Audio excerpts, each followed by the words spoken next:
There will be some that will be going for nominations, which are beginning today. There will be others that will be decided on the basis of opinion polls that are currently being conducted.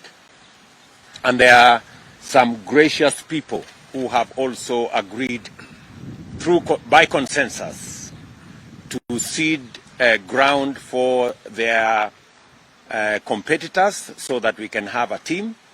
And I want to thank Helen Makone, who has graciously accepted to delay her candidature,